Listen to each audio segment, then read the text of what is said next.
Buenas noches, hermanitos. Bienvenidos a nuestra segunda clase de ambientación. En primer lugar, vamos a hacer la invocación al Espíritu Santo. Vamos a repetir 3 veces. Comencemos en el nombre del Padre, del Hijo, del Espíritu Santo. Amén. Ven, Espíritu Santo, ven por medio de la poderosa intercesión del Inmaculado Corazón de María, tu amadísima esposa. Ven, Espíritu Santo, ven por medio de la poderosa intercesión del Inmaculado Corazón de María, tu amadísima esposa. Ven, Espíritu Santo, ven por medio de la poderosa intercesión del Inmaculado Corazón de María, tu amadísima esposa. En el nombre del Padre, del Hijo y del Espíritu Santo. Amén. Bueno, hermanitos, vamos a comenzar nuestra clase. La clase anterior fue sobre las actitudes, las actitudes de cómo se debe, las actitudes de cómo se debe uno llevar para conocer la Sagrada Escritura. Entonces eran 5 actitudes. Ahora en esta clase vamos a estudiar las 7 claves, cómo leer, cómo aprender a leer y a interpretar la Sagrada Escritura, o sea, la Biblia. Iniciemos con la primera clave. La primera clave para nosotros tener una buena lectura y aprender a interpretar la palabra de Dios. Dice la primera clave: la Biblia es un conjunto de libros inspirados. Es el conocimiento de esta clave. Todos deberíamos saber, y esta clase ustedes ya tuvieron con la hermana Rosita. Ella les enseñó qué es la Biblia, cómo está compuesta. Entonces yo les leo un poquito lo que dice. La Biblia no es un mero dictado divino a un solo autor. Es una composición literaria hecha por hombres, pero donde se revela lo divino, aunque expresa pensamientos y pasiones humanas, aunque aparezca asesinatos y relate venganzas, tiene la virtualidad de trascender lo humano. No es un libro entre otros, es un libro inspirado, es decir, Dios está presente y es el autor principal, el cual se ha servido de autores humanos para revelarse, obrando Dios en ellos y por ellos como verdaderos autores. Pusieron por escrito todo y solo lo que Dios quería. Miren, entonces es muy importante esta primera clave para poder tener una buena lectura y aprender a interpretarla. Es necesario estas claves. Esta primera clave dice: es el conjunto de libros inspirados. Todos aprendimos lo que era la Biblia, el concepto de Biblia. ¿Qué es Biblia? Unos decían, yo me acuerdo a la hermanita, decían es la palabra de Dios, es la inspiración de Dios. Todo eso está bien, pero como concepto, la palabra Biblia es biblioteca, o sea, es la biblioteca de libros, ¿sí? Que está compuesto por 73 libros, decía la hermanita. 46 libros del Antiguo Testamento y 27 libros del Nuevo Testamento. Es necesario saber lo que yo voy a aprender a leer y lo que yo voy a aprender a interpretar. Si no hay el conocimiento de lo que yo voy a leer y lo que quiero interpretar, lo mismo que nada. Por eso es necesario aprender estas claves. Uno tiene que saber lo que va a leer. Entonces es necesario, ¿no? Saber. Es necesario también saber de cuántos libros está compuesto. Es necesario saber también qué es el Antiguo Testamento, qué es el Nuevo Testamento. Ustedes ya lo saben. Ustedes ya aprendieron eso con la hermana Rosita. También les enseñó que quién es el autor principal de la Biblia. Entonces todos respondían que es el Espíritu Santo, que es Jesucristo. La hermana Rosita dijo, el autor principal de la Biblia es Dios, que inspiró por medio del Espíritu Santo a los autores de aquí del mundo, que fueron los hombres como por ejemplo Abraham, Moisés, en el Nuevo Testamento a Mateo, a Lucas, a Juan, a Pablo.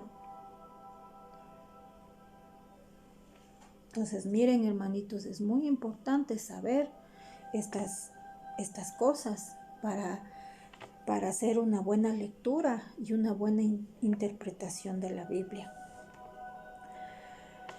Vamos a la segunda clave. Hay que hacer una lectura creyente de la Biblia. Ahí me viene a mí la primera actitud de fe. La actitud de fe, de creer de lo que yo estoy leyendo es palabra de Dios. Les leo. Uno puede acercarse a la Biblia como lingüista o psicóloga y no está mal, pero para que la fe crezca con la Biblia hay que leerla con una lectura creyente. Dios sale amorosamente al encuentro de sus hijos para hablar con ellos. La Biblia fue escrita para avivar la fe de los fieles, conocer el rostro de Dios y seguir su voluntad.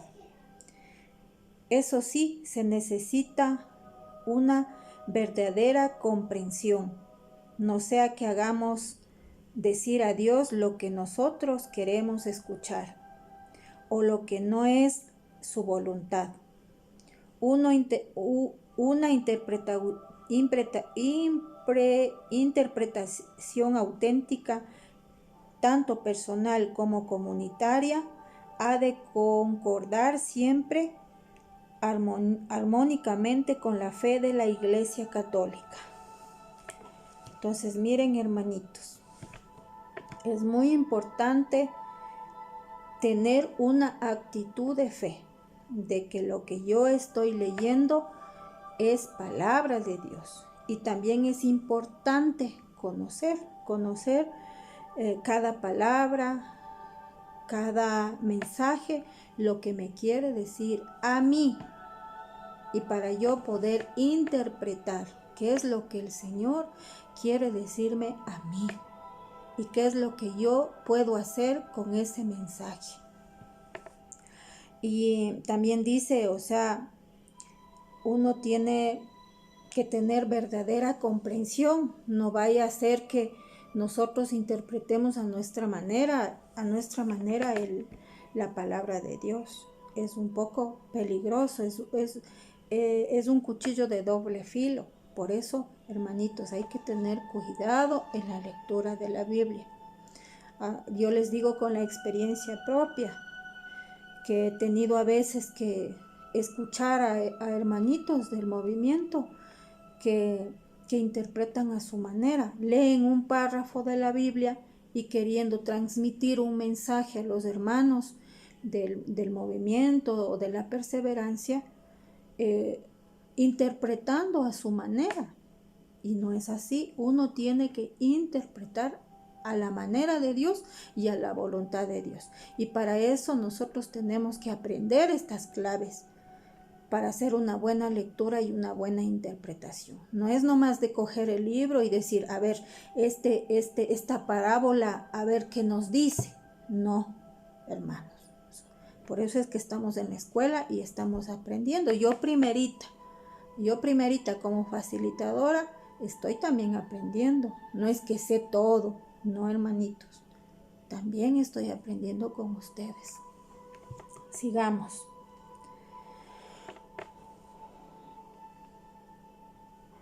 La tercera clave para tener una buena lectura e interpretación de la Biblia. La Biblia no agota la revelación de Dios. Les leo. La tercera clave. La Biblia no agota la revelación de Dios. La Iglesia Católica enseña que Dios ha querido revelarse a sí mismo y dar a conocer el misterio de su voluntad. Dios puede hablar hoy a cada hombre en su palabra, pero la palabra revelada al creyente debe estar en sintonía con la tradición oral de la Iglesia y el testimonio escrito de su escritura.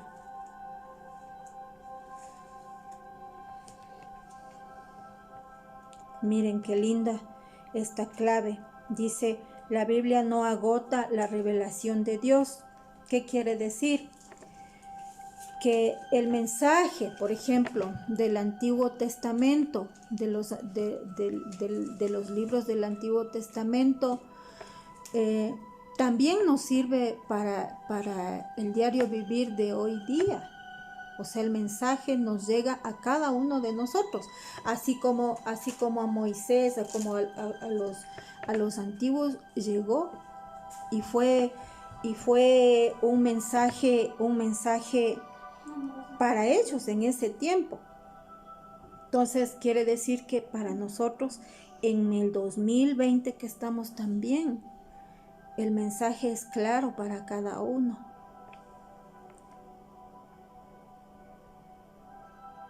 Y es verdad, el Antiguo Testamento revela lo que debía suceder en el futuro, como es la venida de nuestro Señor Jesucristo. En Jeremías, si no me equivoco, en Jeremías 1:14 dice, la Virgen dará a luz un hijo a quien pondrán por nombre Emmanuel, que significa Dios con nosotros. Entonces miren, da cumplimiento, el Nuevo Testamento da cumplimiento al Antiguo Testamento. Entonces se cumplió, la Virgen dio a luz un hijo.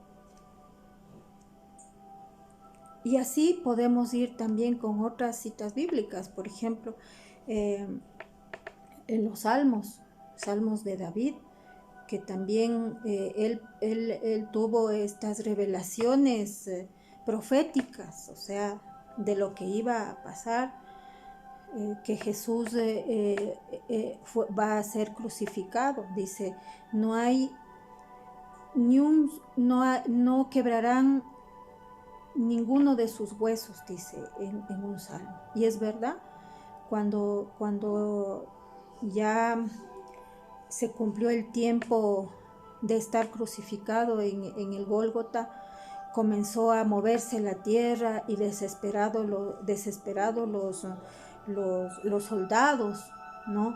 Por todo lo que estaba pasando, ellos comenzaron a quebrar los huesos de los que estaban crucificados. Entonces Jesús no fue quebrado los huesitos de ninguna manera. Entonces se cumplió las escrituras con el Antiguo Testamento. Y así hay bastantes citas bíblicas que dan cumplimiento al nuevo. Por ejemplo, al de Juan. No recuerdo la cita bíblica en el Antiguo Testamento, pero dice que una voz en el desierto prepara el camino del Mesías. Entonces era Juan el Bautista.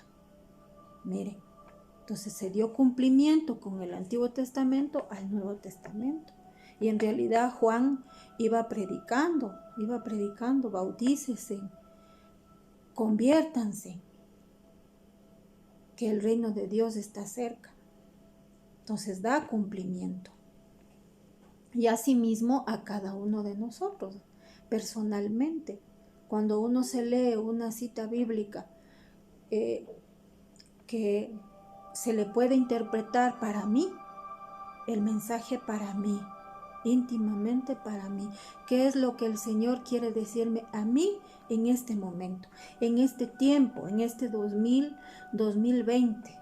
Así como pudo dar ese mensaje en 1960, en 1918. Miren, entonces eso es lo que nos quiere enseñar en esta clave. Dice: la Biblia no agota la revelación de Dios hacia los hombres en cualquier tiempo. Él estaba y estará en el presente, en el pasado y en el futuro.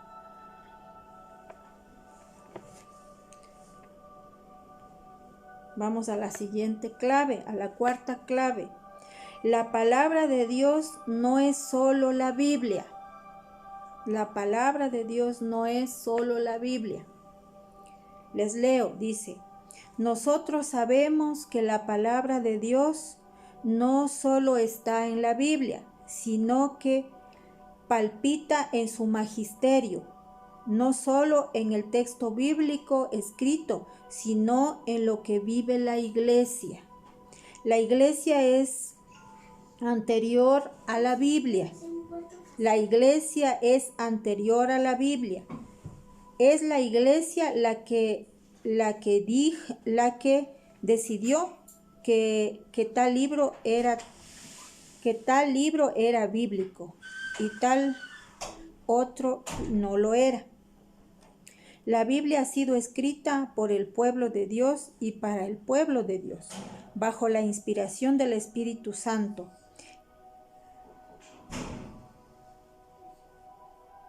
Es verdad.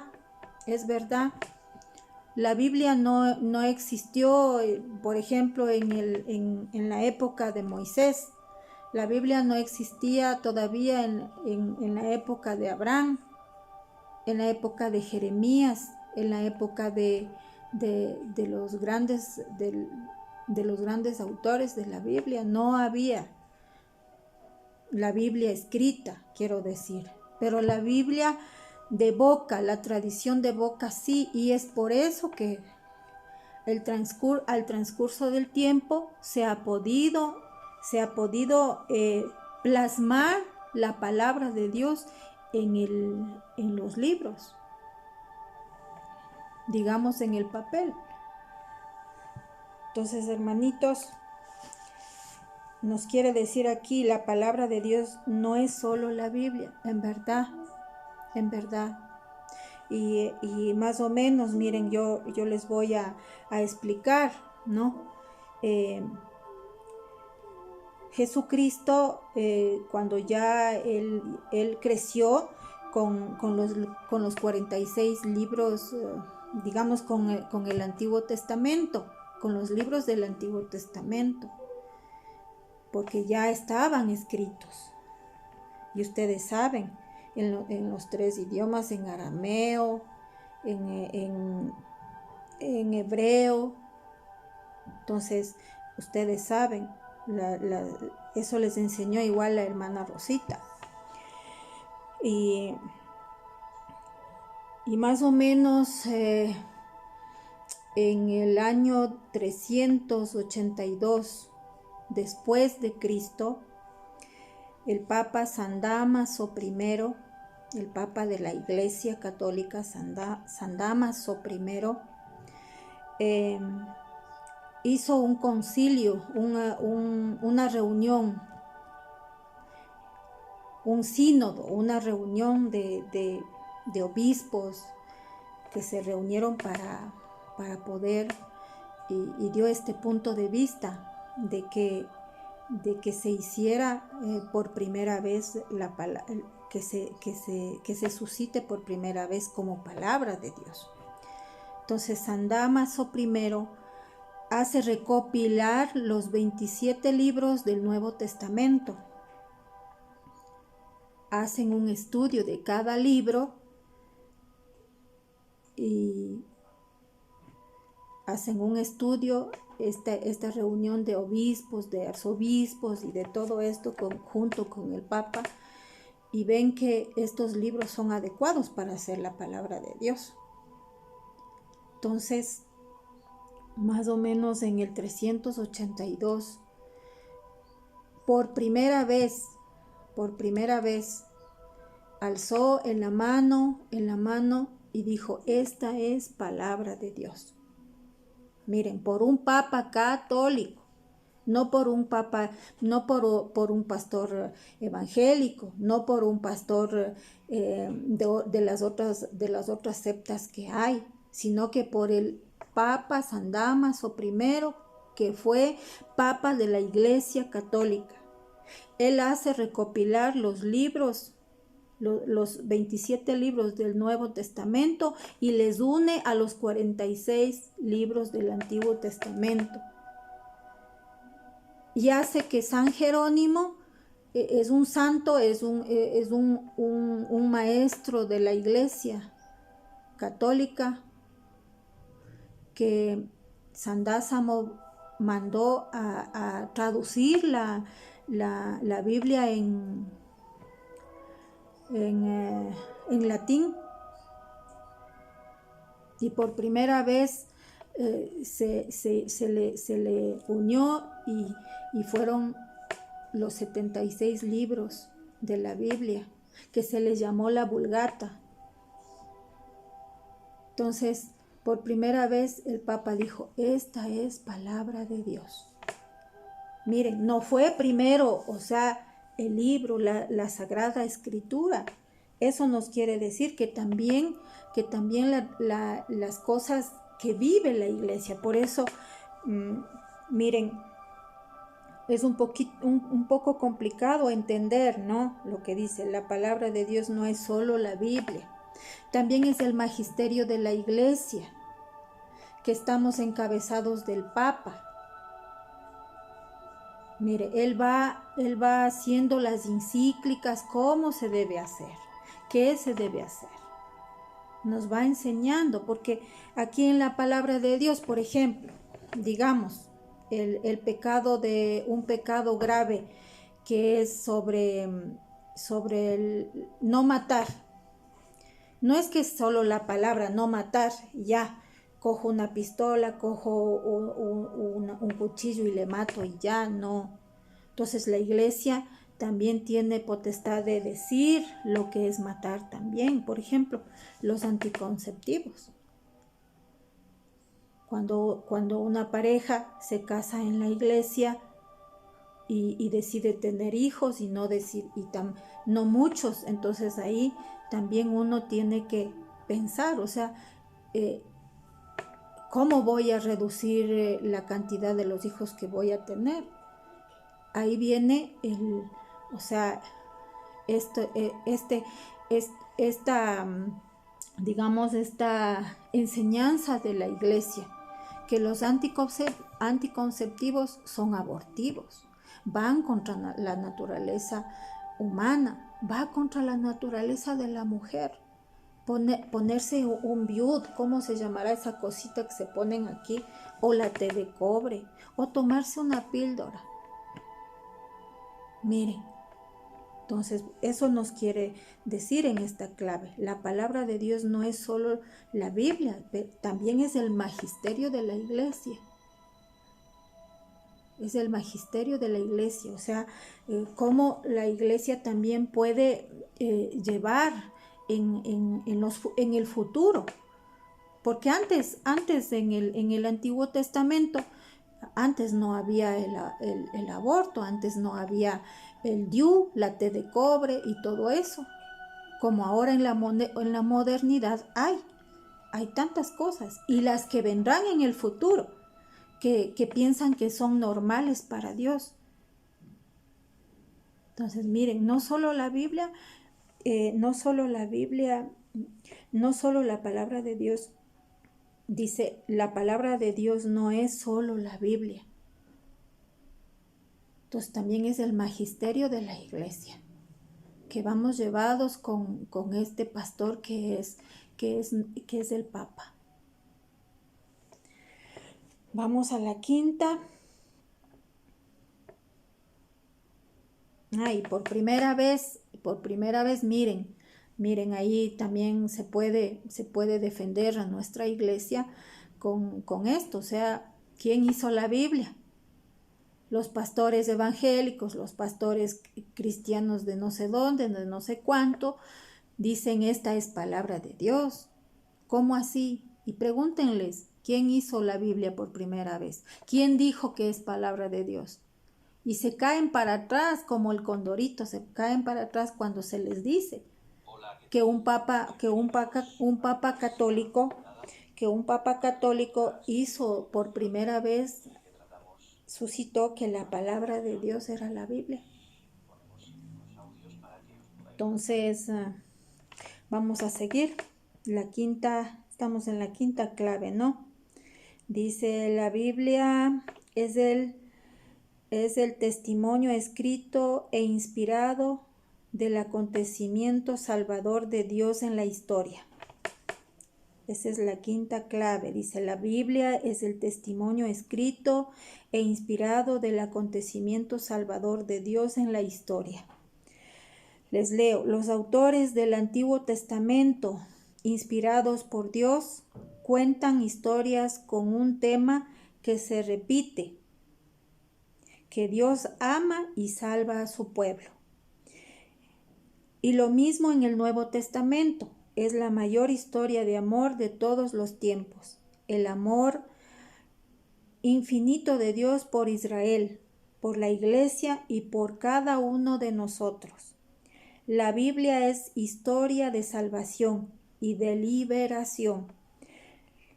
Lo que pasó en el pueblo de Israel nos pasa a nosotros. Todas estas palabras han sido escritas para que creáis que Jesús es Cristo, el Hijo de Dios, y creyendo tengáis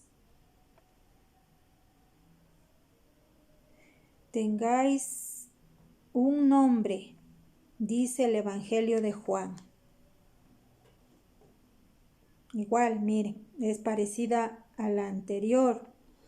Es verdad, los del Antiguo Testamento hablan del amor y la salvación.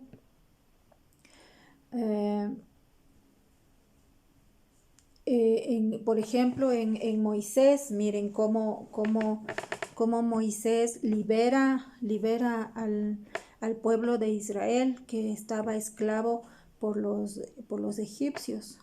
Dios manda a Moisés a liberar al pueblo de Israel. Igual en el Nuevo Testamento es lo mismo, por amor y para la salvación. Jesús viene con un cumplimiento del Antiguo Testamento al Nuevo Testamento. Cumple. Y él nos da, el mensaje que nos da es a cada uno, ya no a un pueblo de muchos, ¿no? A la salvación de muchos, ¿no? De un pueblo entero. Hoy Jesús nos viene y nos revela a cada uno de nosotros. Nos enseña el amor y la salvación, cómo uno personalmente puede ganarse la vida eterna o cómo uno puede amar, ¿no? Nos enseña a amar. Miren que Él nos invita a amar no como el Antiguo Testamento, ojo por ojo, diente por diente. En cambio acá Jesús nos dice, ama a tu enemigo, ora por el que te persigue. Si alguien te da una bofetada en tu cachete, indica el otro. En tu mejilla, indica el otro. Si alguien te quita o te roba de alguna manera, o sea, te quita, dale también la túnica. Miren. Entonces, qué complicado y qué difícil. Amar a tu enemigo. Orar por el que te persigue, por el que está ahí, jodiéndote la vida. Entonces, miren, esta clave es importante saber. Nos habla sobre el amor y la salvación, incluso de la liberación. De la liberación. Qué bonito, por ejemplo, yo pienso, ¿no? Pienso en esta clave, cómo Dios nos permite liberarnos, porque hemos estado esclavos, así como el pueblo de Israel estuvo esclavo. Uno en la actualidad también se puede estar esclavo de algún vicio, por ejemplo, del alcohol, de la droga, y ahora los nuevos vicios que hoy se están dando en la actualidad, las redes sociales, el teléfono, por medio de las redes sociales, ¿cómo es la pornografía, el robar el tiempo de Dios 2, 3 horas. Miren, entonces a mí me viene en esta clave muchas cosas para poder aprender en tratar me hace pensar en orden, ¿quién es primero? ¿Quién es primero? En orden. Yo les preguntaría a ustedes, hermanos, a ver estas 3 preguntas. ¿Quién es primero? Dios, Dios, el trabajo, no, Dios, la familia y el trabajo. En orden, ¿quién sería el primero? Todos dirán Dios, ¿no es cierto? Yo también digo Dios. En segundo lugar, ¿qué dirían? La familia. Y en el tercer lugar, ¿qué dirían? El trabajo. Pero miren, haciendo estas 3 preguntas y en el fondo del corazón, yo me pregunto a mí misma, me he preguntado miles de veces, en mis 3 preguntas, que no pueden ser así, pueden ser las mismas, pero la tercera puede ser otra cosa, ¿no? Puede ser el trabajo, puede ser un vicio, puede ser, qué sé yo, el amor al dinero, qué sé yo, ¿no? Entonces yo diría sí las 3 cosas, pero yo me pregunto, ¿en realidad está Dios como prioridad? ¿En realidad está en mí en primer lugar Dios? ¿O quién está? ¿El dinero? ¿El vicio? ¿Las redes sociales? 3, 4 horas en el Facebook, 3, 4 horas en el WhatsApp, 3, 4 horas en la pornografía, 3, 4 horas en el videollamada. Y ni 1 hora ni 5 minutos a Dios. Entonces, ¿cómo yo puedo pensar que Dios está primero en mi vida? Que Dios es prioridad en mi vida.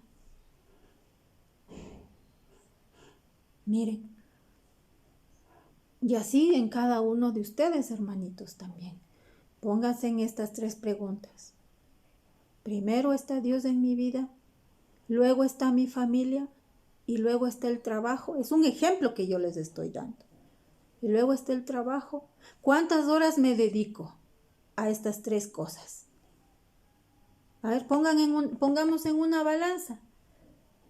En una balanza, a ver, ¿cuál es la que pesa más?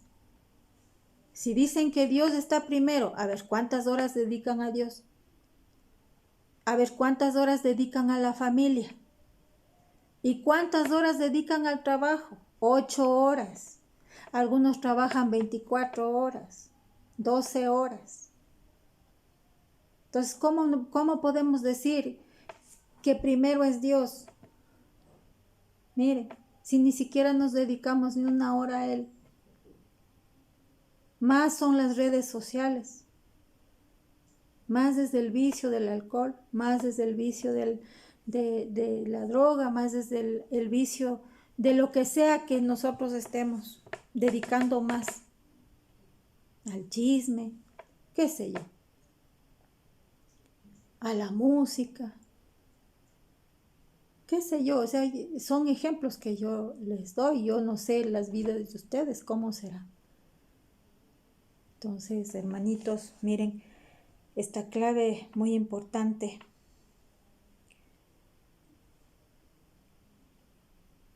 Vamos a la 6ª clave. La Biblia forma una unidad, dice. El Antiguo Testamento y el Nuevo Testamento van unidos y buscan lo mismo, lo que les decía en la anterior. Contar la misma historia de amor y salvación. Jesús no refuta ni niega al Dios del Antiguo Testamento. Le reza con intimidad y cercanía inicitada. Le llama Abba Padre y dice, yo y el Padre somos uno. El Antiguo Testamento está lleno de expresiones de misericordia y de ternura de Dios.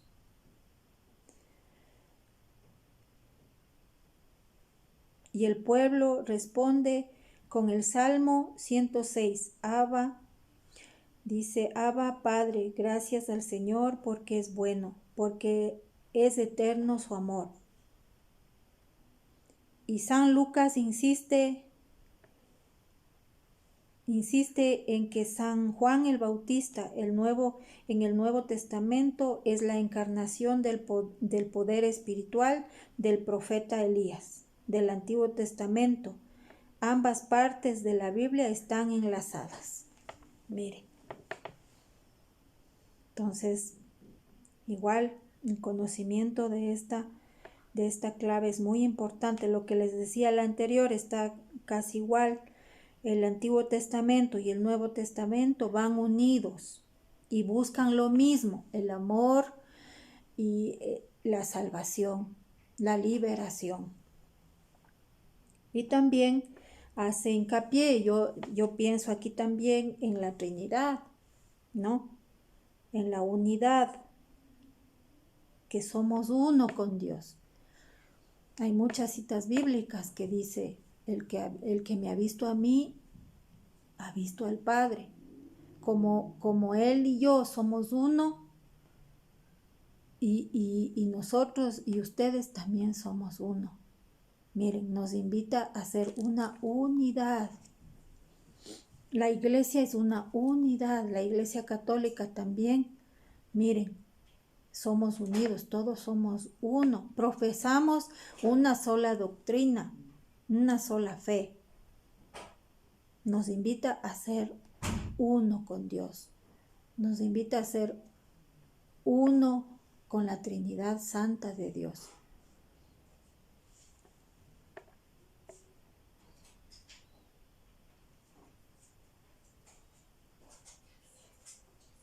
Y la última, vamos con la última clave.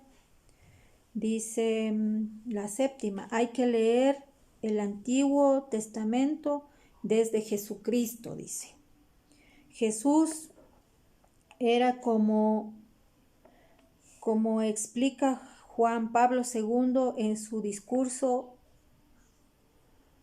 a biblistas en 1997, dice, un auténtico hijo de Israel, profundamente arraigado en la larga historia de su pueblo, cuando comenzó a predicar y enseñar, empleó abundantemente el tesoro de las Escrituras, enriqueciendo este tesoro con nuevas inspiraciones e iniciativas inesperadas. Estas no pretendían abolir la antigua revelación, sino llevarla a su perfecto cumplimiento, para ser significativa. La encarnación necesitó arraigarse en siglos de preparación. Si no fuera así, Cristo habría sido como un meteorito caído accidentalmente a la tierra y privado de conexión con la historia de los hombres.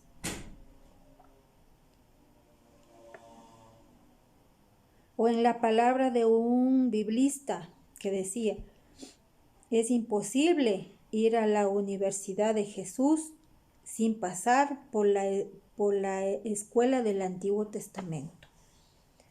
Es imposible ir a la Universidad de Jesús sin pasar por la escuela del Antiguo Testamento. Miren, es importante saber y tener conocimiento del Antiguo Testamento también. Nosotros tenemos también que leer el Antiguo Testamento para poder entender el Nuevo Testamento. Qué bonito. Y miren lo que dice este biblista, es un biblista que dice esto. Es imposible ir a la Universidad de Jesús sin pasar por la escuela del Antiguo Testamento. ¿Es verdad?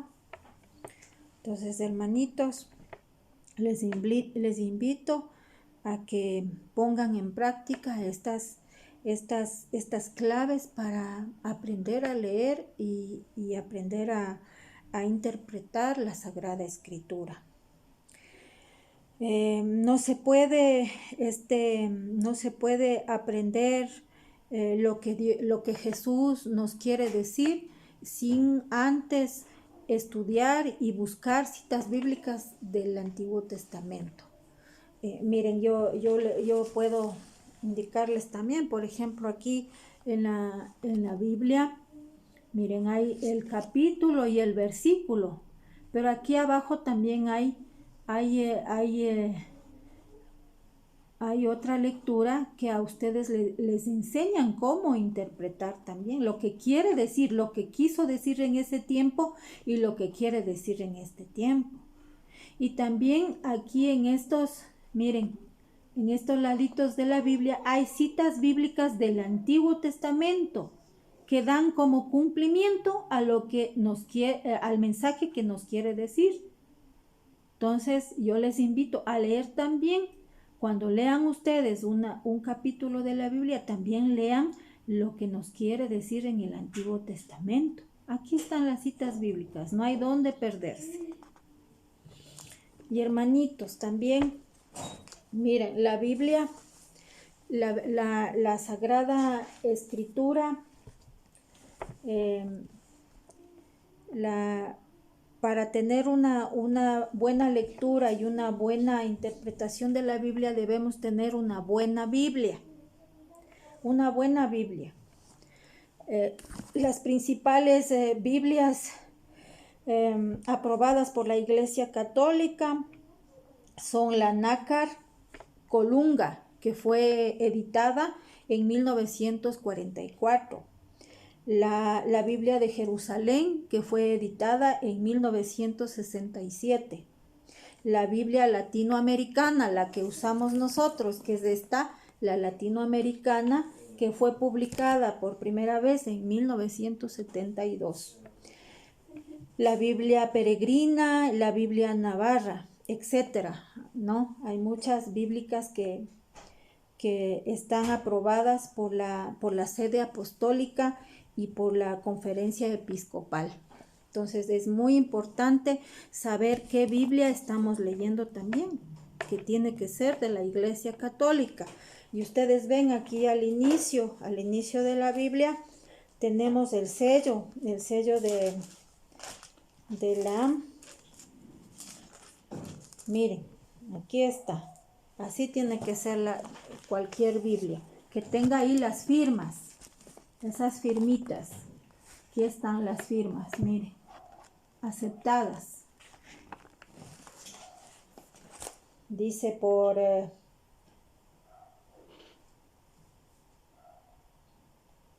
el arzobispo de Quito, dice Antonio González Zumárraga. Arzobispo auxiliar de Quito, secretario general de la conferencia, Antonio Aguirre. José María Ruiz Navas, arzobispo de Portoviejo, presidente de la conferencia episcopal del Ecuador. Entonces es importante también para tener una buena lectura saber qué Biblia tengo, de qué me voy a nutrir, de qué yo me voy a alimentar. Entonces es también bueno leer toda la introducción de la Biblia. Miren, aquí nos relata todo lo que queremos saber, qué es la Biblia, qué hubo antes de la Biblia, después de la Biblia, dice las primeras civilizaciones, dice la Biblia y las religiones de la tierra. Mire, la iglesia y la Biblia, conquistadores y misioneros. Y hay muchas cosas bonitas que ustedes pueden aprender. Y es necesario leer la introducción de la Biblia. Es necesario. Siempre es necesario saber lo que voy a leer. Por ejemplo, cada libro tiene su autor. Entonces, ustedes tienen que saber también quién es el autor, qué hizo, por qué escribe, cómo así, si le conoció a Jesús o no le conoció. Entonces ahí hay una introducción en todos los capítulos de la Biblia. Por ejemplo, miren, en los Hechos de los Apóstoles, ¿quién hizo los Hechos de los Apóstoles? Lucas, el que hizo también el Evangelio de Lucas. Miren, aquí está la introducción. A ver, espérenme un ratito, aquí está. Miren, siempre al inicio de un libro hay la introducción. Siempre, en todos los libros, para que ustedes aprendan lo que van a leer, pues no. Si uno lee los Hechos de los Apóstoles y no sabe quién escribió, es lo mismo que nada. Aquí está, miren, la introducción. Hechos de los Apóstoles, dice. Miren, aquí está la historia. Aquí dice que Lucas ha hecho, miren. Ahí está. Esa es la introducción antes. Uno tiene que también leer la introducción. Es muy importante. O si no, no se entiende lo que se lee. Bueno, hermanitos. La próxima clase ya vamos a aprender lo que es el texto, el contexto, que también es importante saber. Y nos ayuda también a cómo hacer una buena interpretación de la Biblia, porque no es lo mismo leer, por ejemplo, una vivencia de Jesús con una parábola, o no es lo mismo leer por ejemplo, la vivencia de los apóstoles, por ejemplo, de Pedro, de Santiago, de Juan. No es lo mismo que por ejemplo, el sembrador, que Jesús él intentaba darnos un mensaje simbólicamente. Entonces no es lo mismo. La interpretación no es la misma de una vivencia que con una parábola. Entonces todo eso tenemos que aprender. Y ahí, por ejemplo, saber lo que es el texto en la Biblia. lo que es el contexto en la Biblia. El mensaje, por ejemplo, hay textos narrativos, literarios, entonces es importante saber todo esto. Y con la ayuda de Dios y con la ayuda del Espíritu Santo, poco a poco, no se desesperen en que hay mucho que aprender. Yo sé, hay mucho que aprender, porque las cosas de Dios son grandes, son divinas, y nosotros no somos nada. Ante Dios somos una hormiguita, se puede decir, pero que Dios nos ha dado las capacidades para poder entender su mensaje. Entonces no nos desesperemos, no importa si ustedes no entienden, no importa si ustedes se sienten desesperados, no. Entonces poco a poco vamos a ir aprendiendo, poco a poco iremos llenándonos de la sabiduría de Dios y podremos hacer una buena lectura como Él quiere que seamos y como Él quiere que acojamos sus mensajes. Vamos a hacer la oración final. En el nombre del Padre, del Hijo y del Espíritu Santo. Amén. Vamos a cerrar los ojitos. Le vamos a dar gracias a nuestro Papito Dios, que Él es el que nos da los dones. Él es el que nos da la sabiduría, el entendimiento. Gracias, Papito Dios, por iluminarnos en esta clase. Haz que la sabiduría entre en nuestros corazones, en nuestra mente. Haz que, Señor, toda esta enseñanza forme parte de mi ser, forme parte de mi entendimiento, forme parte de mi amor, para que yo pueda entender y comprender a tu voluntad. Por Jesucristo nuestro Señor. Amén. Y vamos a hacer la oración a la Virgencita. Contigo voy, Virgen pura, y en tu poder voy confiada, pues yendo de ti amparada, mi alma volverá segura. Dulce Madre, no te alejes, tu vista de mí no apartes. Ven conmigo a todas partes y nunca sola me dejes. Ya que me proteges tanto como verdadera Madre, haz que nos bendiga el Padre, el Hijo y el Espíritu Santo. Amén. Hermanitos, les dejo una tarea. En Juan, ya me olvidaba la tarea y ya me perdí también la tarea, ya les mando por el WhatsApp, ¿sí? Es la parábola de los hijos, para que ustedes apliquen a la clase anterior de las actitudes de cómo hacer una buena lectura y ahora a estas claves claves que hemos aprendido. Nada más, que Diosito les bendiga y nos vemos en nuestra tercera clase.